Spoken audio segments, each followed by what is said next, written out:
సమర్థ సద్గురు సాయినాథ్ మహారాజ్కి జై. సాయి భక్తులందరికీ నమస్కారం అండి. మన సాయినాథుని దయ వల్ల అందరూ సంతోషంగా ఉండాలి అని మనస్ఫూర్తిగా కోరుకుంటూ ఈ వీడియో ఆరంభిస్తున్నాను. ఇక ఈరోజుటి వీడియోలో మన బాబాగారు మన కోసం అందించే ఒక అద్భుతమైన సందేశం ఏంటి అంటే, బిడ్డ, నీ మనసులో మెదిలే ఒక ప్రతి ప్రశ్నకు కూడా నేను సమాధానం చెబుతాను. ఒక్కొక్క ప్రశ్నకు నీకు నచ్చిన సమాధానం, అలాగే నీ మనసులో మెదిలాడే సమాధానం చెబుతాను. ఆలస్యం చేయకుండా, ఎంతలేని నిర్లక్ష్యం చేయకుండా ఈ సాయి వాక్కు ఇప్పుడే విను. ఎందుకు అంటే, నీ మనసులో మెదిలాడే ఆ ప్రశ్నల వల్ల నీ మనసు ఎంతో గందరగోళంతో చాలా నిరుత్సాహపడిపోయి ఉన్నావు కదా. అందుకైన ప్రశ్నలు, వాటికి తగ్గ జవాబులు చెప్పి నిన్ను ఉత్సాహపరచడానికే నీ బాబా వచ్చానమ్మా. కాదు అనకుండా వింటావు కదా తల్లి. వినకపోతే మాత్రం నీకే నష్టం. అందువల్ల జాగ్రత్తగా విను అని బాబాగారు మన కోసం ఒక హెచ్చరికగా ఒక అద్భుతమైన సందేశం తీసుకొచ్చారండి. ఆ సందేశం ఏంటి, ఏం చెప్పబోతున్నారు అని వినబోయే ముందు మన వీడియోస్ నచ్చినట్లయితే లైక్ చేయండి. మన ఛానల్ కొత్తగా చూస్తున్నట్లయితే సబ్స్క్రైబ్ చేసుకొని అలాగే సపోర్ట్ చేయండి ఫ్రెండ్స్. సముద్రం అన్నా కాలలో, మనిషి జీవితం అన్నాక సమస్యలు కష్టాలు తప్పవు కదా. కానీ ప్రతి ఒక్క సమస్యకి 24 గంటల్లోనే పరిష్కారం చూపే మనకు తెలిసిన ఒక గురువు గారు ఉన్నారండి. శ్రీనివాసరాజు గారు, నంబర్ 1 వశీకరణ స్పెషలిస్ట్. శ్రీ షిరిడి సాయిబాబా గారి ఆశీస్సులతో జ్యోతిష్యం చెబుతారు. మీకున్న ఎటువంటి ప్రాబ్లమ్స్కైనా సరే ఖచ్చితమైన పరిహారం, 100% సొల్యూషన్ అనేది చూపిస్తారు. మీరు ఉన్న చోట నుంచే గురువుగారిని ఫోన్ కాల్ ద్వారా సంప్రదించవచ్చు. మీ సమస్య అయితే తీరిపోతుందండి. 96630644 ఈ నంబర్కి కాల్ చేశారంటే మీకున్న ఎటువంటి ప్రాబ్లమ్స్ అయినా, విద్య, ఉద్యోగం, వ్యాపారం, ప్రేమ, పెళ్లి సమస్యలు, రియల్ ఎస్టేట్ ప్రాబ్లమ్స్, విదేశీ ప్రయాణం ఆలస్యం అవుతుంది, వీసా రావట్లేదు, వీసా ఆలస్యం అవుతుంది, భార్యాభర్తల మధ్య గొడవలు, సంతాన సమస్యలు, రాజకీయ సమస్యలు, వ్యవసాయ సమస్యలు, అంతేకాకుండా వాస్తు దోషాలు కానివ్వండి, జాతకంలో దోషాల వల్ల పెళ్ళిళ్ళు ఆలస్యం అవుతున్నా, ఇలా ఎటువంటి సమస్యలకైనా గురువుగారి పరిష్కారం అయితే చూపిస్తారు. అంతేకాకుండా స్త్రీ పురుష వశీకరణ కూడా చేస్తారండి. మీరు చేయవలసింది 96630644 నంబర్కి కాల్ చేసి గురువుగారి మీద మీ ప్రాబ్లం పెట్టారంటే ఆ ప్రాబ్లం తీరిపోతుందండి. నేను చెప్పించుకొని నా సమస్య తీరి నాకు నమ్మకం కుదిరిన తర్వాతే మీ వరకు అయితే తెలియజేస్తున్నాను. ఒకసారి నమ్మకంతో గురువుగారికి కాల్ చేయండి, మీ ప్రాబ్లమ్స్ అయితే తీర్చుకోండి ఫ్రెండ్స్. ఇక బాబాగారు సందేశానికి వస్తే, బిడ్డ, నీకోసమే ఇది. ఈ సందేశం నీకోసమే నీ సాయి తండ్రి తీసుకొచ్చానమ్మా. కాబట్టి నీ మనసులో భారాన్ని తగ్గించడానికి, నీ ప్రశ్నలకు జవాబు అనేది అందించడానికి నీ సాయి తండ్రి నీ కోసం షిరిడీ ఒక్కగా అందిస్తున్నాను. ఎందుకంటే జరిగిపోయి ఉండేవి కావచ్చు, లేదంటే నీ జీవితంలో జరుగుతూ ఉన్నవి కావచ్చు, ఇలా ఏవైనా సరే ఆ సందర్భాన్ని బట్టి, ఆ సందర్భాన్ని అనుకూలాన్ని బట్టి ఈరోజు నీకోసమైతే ఈ సందేశం. కాబట్టి ఇది యొక్క వాక్కుని, నీ సాయి తండ్రి చెబుతున్న వాక్కుని జాగ్రత్తగా విను. చాలా రోజులకి నా బాధని నా తండ్రి అర్థం చేసుకున్నాడు అని నువ్వు తప్పకుండా మనస్తృప్తి పడతావు. ఈ సందేశం నీ కోసం తీసుకొచ్చాను కాబట్టి నీ మనసు ప్రశాంతత కూడా మిగులుతుంది. ఈరోజు నేను ఎలాంటి సందేశాన్ని అందించబోతున్నానో, నా బిడ్డలకి ఎలాంటి పరిష్కారాన్ని చూపించబోతున్నానో, నా బిడ్డలు, నా భక్తుల మధ్యలో ఏ ప్రశ్నలైతే మెదలవుతున్నాయో ఆ ప్రశ్నలకు జవాబులు, వారి జీవితాలకి మంచి మార్గాలు నేను చూపించాలని వచ్చాను. జాగ్రత్తగా వినమ్మా. ఎందుకంటే నీ కొత్త జీవితం ఈ రోజు నుంచి ఆరంభమవుతుంది. ఇన్ని రోజులు ఎన్నో విధాలుగా ఎన్నో కష్టాలు, ఎన్నో ఒడిదుడుకులు దాటుకుని వచ్చావు. ఇక నీ జీవితంలో జరిగేటువంటి సంఘటనల గురించి, జరగబోయే వాటి గురించి నువ్వు తెలుసుకునే తీరాలి. ఏం చేయాలో, ఎలా అనుసరించాలో, ఎలాంటి పరిష్కార మార్గాలు ఏంటి అని క్షుణ్ణంగా తెలుసుకుంటే కానీ నీ జీవితం సాఫీగా ఉండదు. నువ్వు కొన్ని విషయాలు మార్చుకోవాలి తల్లి. నీ మనసులో ఎన్నో సమస్యలు, ఎన్నో ప్రశ్నలు మొదలవుతూ ఉన్నాయి కదా. ఆ మెదులుతున్న వాటికి జవాబులు నేను ఇస్తాను. దానికి తగ్గ మార్గాలు నేను చూపిస్తానమ్మా. ఎందుకో కాలేదు, ఈ పని నేను తప్పు చేశానా అని చాలా కష్టపడ్డావు కదా. ఈ పని ఎందుకు చేయలేకపోయాను బాబా, నేను ఎందుకు పూర్తి చేయలేకపోతున్నాను, నాకు నీ అనుగ్రహం కావాలి తండ్రి, కరుణించట్లేదా, నాకు ఏ సందేహాలకి ఏ మార్గాలు కావాలో నాకు తోచటం లేదు, సరైన సమాధానం ఇవ్వు తండ్రి అని నన్ను ఎన్నోసార్లు వేడుకొన్నావు.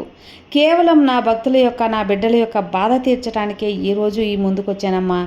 ఈ సందేశం ద్వారా సమాధానాలు ఇవ్వటానికే, ఒక జవాబు జవాబుదారితనం నీకు ఇవ్వాలనే వచ్చాను. సాక్షాత్ ఈ ప్రపంచాన్నే ముందుకు నడిపేటువంటి ఈ సాయి తండ్రి కేవలం మానవ మాతృలైనటువంటి నా భక్తులకు నేను ఆసరాగా ఉండాలనేటువంటి ఒక ఉద్దేశంతోనే వచ్చాను. ఖచ్చితంగా నీ కోసం మాత్రమే కాబట్టి ఒక జీవితాన్ని నీకు మంచిగా ప్రసాదిస్తాను, ఒక మార్గాన్ని చూపిస్తాను. అందులో నడవకపోవటం అనేది నీ ఇష్టం బిడ్డ, అది తర్వాత నీ ఇష్టం. కానీ నేను చెప్పేటువంటి మార్గంలో నడిస్తే మాత్రం ప్రతి ఒక్కటి నువ్వు సాధించే తీరుతావు. నువ్వు ఏదనుకుంటే అది, ఎలాంటి పని అయినా మొదలు పెడితే అందులో విజయం సాధించి తీరుతావు. ఎప్పుడూ కూడా పుణ్యకర్మలతో ముందుకు వెళ్తూ ఉంటావు, సంతోషంగా నీ కుటుంబంతో ఉంటావు. అలా కాకుండా తాత్కాలికమైనటువంటి ఆనందాల కోసం చెడు కర్మలు చేస్తే మాత్రం దాని ఫలితం అనుభవించాల్సిందేనమ్మా. అవి పూర్తిగా నీపై ఆధారపడి ఉంటాయి, నీ ఆలోచన విధానానిపై ఆధారపడి ఉంటాయి. నీ బాబా చెప్పాను కదా, ప్రతి ఒక్కటి ఆచరించే వాళ్ళు ఉండకపోవచ్చు, కానీ నా బాబానే సర్వస్వం అని కొలుచుకునేవారు మాత్రం ఖచ్చితంగా ఆచరిస్తారు. ఏది చేస్తే అది ఖచ్చితంగా బాగుంటుందో నా బాబా అదే చెప్తారు కదా అని భావిస్తారు. ఈరోజు కాకపోవచ్చు, రేపు తప్పకుండా గెలిచే తీరుతారు బిడ్డ. తాత్కాలికమైన ఆనందాన్ని ఈ బాబా ఎప్పుడూ అందించను, శాశ్వతంగా ఉన్న సంతోషాన్ని అందిస్తాను. నీ బాబాకు ఏదైనా ఒక పని చేసి దానివల్ల పొందేటువంటి ప్రతిఫలం అనేది జీవితాంతం ఉండే విధంగా ఆలోచిస్తారు. నా బిడ్డలకు ఆ ప్రతిఫలం అనేది జీవితాంతం రావాలి, ఆ విధంగా నేను ఆలోచిస్తానమ్మా. అటువంటి జీవితాన్ని ఎవరైతే కోరుకుంటారో, సర్వస్వం కొలుచుకుంటూ ఉంటారో, ఈ సాయి తండ్రి సమస్తంగా భావిస్తారో ఆ బిడ్డలకు తప్పకుండా నేను అలాంటి జీవితాన్ని అందిస్తాను. ఎందుకంటే వాళ్ళు ఎప్పుడూ పాపకర్మలు చేయరు, తెలిసి తెలియని ఎవరికీ హాని తలపెట్టరు. ఈ బాబా చెప్తే అది నిర్దేశంగా తీసుకొని ఈరోజు కాకపోవచ్చు, రేపు కాకపోవచ్చు, తప్పకుండా గెలిచే తీరుతారు, ఎలాంటి సందేహము లేకుండా. ఎందుకంటే వాళ్ళు ఈ బాబా బిడ్డలు, ఈ బాబా చెప్పినట్లు నడుచుకుంటూ ఉంటారు కాబట్టి. అర్థమైంది కదా? అలాంటి దేవాది దేవుడు అయిన నేను నీకు, నా బిడ్డలకి సమాధానం ఇవ్వబోతున్నాను అంటే ఇది నీ అదృష్టమే కదా. నువ్వు ప్రశ్నించడం ఏంటి, భగవంతుడైన ఈ బాబా సమాధానం ఏంటి అని నువ్వు ఆశ్చర్యంతో ఉన్నావు తల్లి. నా బిడ్డల కోసం నేను ఎలా అయినా దిగొస్తానమ్మా, ప్రేమను నిరూపిస్తాను, ఒక తరాన్ని నేను నిరూపిస్తాను. ఈరోజు ఈ సాయి సందేశాన్ని నువ్వు వింటున్నావంటే అది ఊరికే కాదు తల్లి, ఈ బాబా ఆజ్ఞ ఉంటే, ఎంతో అదృష్టం ఉంటే కానీ వినలేవు. ఈ సాయి నోటి నుంచి ఈ సాయి పలుకులు వినాలంటే స్వయంగా నువ్వు ఈ బాబా అనుగ్రహాన్ని నువ్వు అందుకున్నావు. ఈ సాయి ఇచ్చేటువంటి ఈ సమాధానం ఏంటో, ఏ బిడ్డలకి ఏ విధంగా నేను ఇవ్వబోతున్నాను అని ఈ తండ్రి మాటల్లో జాగ్రత్తగా విను. ఈ బాబా ఈ విధంగా నేను నీకోసం చెబుతున్నాను తల్లి. నువ్వు ఇప్పటి వరకు నా మీద పూర్తి నమ్మకంతోనే ఉన్నావని నాకు తెలుసమ్మా.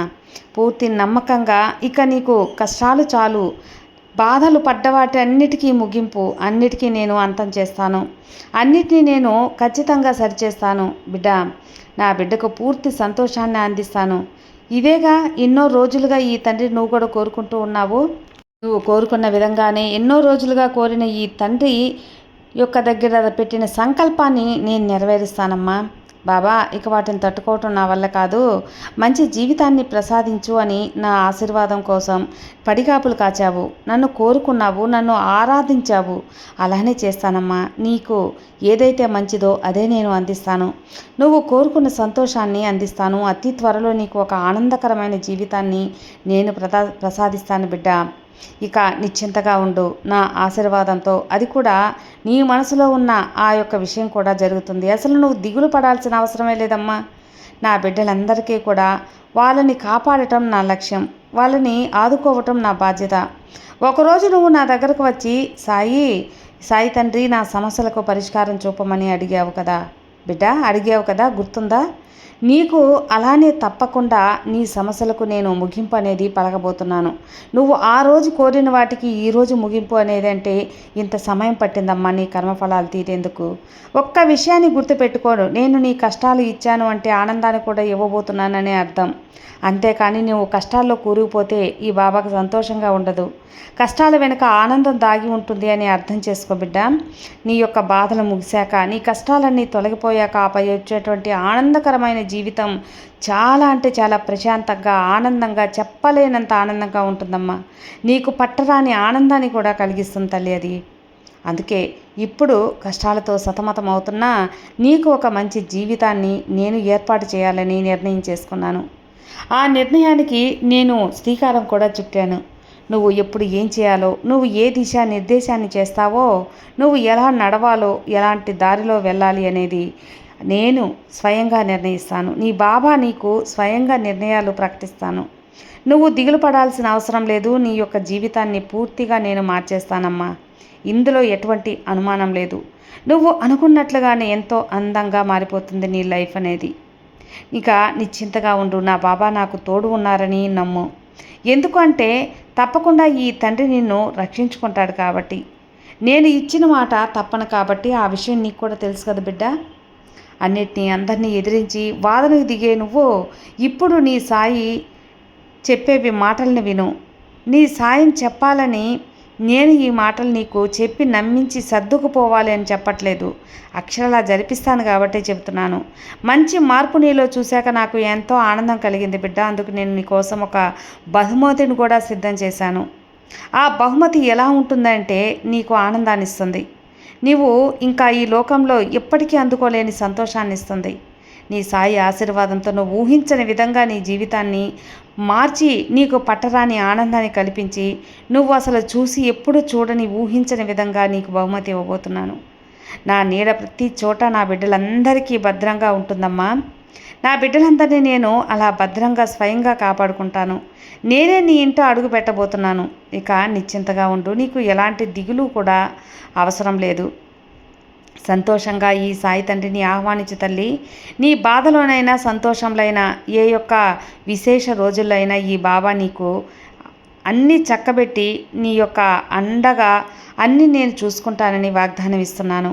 నువ్వు కొరతలేని జీవితాన్ని జీవించేలా నేను చేస్తాను కదా. అలాంటి జీవితాన్ని నీ చేతిలో పెట్టి ఎటువంటి అడ్డంకు లేకుండా ఆ జీవితాన్ని నువ్వు ఆనందంగా జీవితాన్ని జీవించేలా చేస్తాను. ఆ సంతోషాలు నింపుతాను. ఇప్పటి వరకు ఒక లెక్క, ఇక మీద ఒక లెక్క అనేంతగా ఉంటుంది నీ లైఫ్ అనేది. దిగులంతా విడిచిపెట్టు. నేను నీతో ఉన్నానని నమ్ము. నువ్వు చేయవలసిందల్లా రాబోయే గురువారం రోజు ఒక కొబ్బరికాయ అనేది నా దునిలో పెట్టు తల్లి. నీ కష్టాలు అది మసి చేసేసినట్లు అని కష్టాలు కూడా మసి చేస్తాను.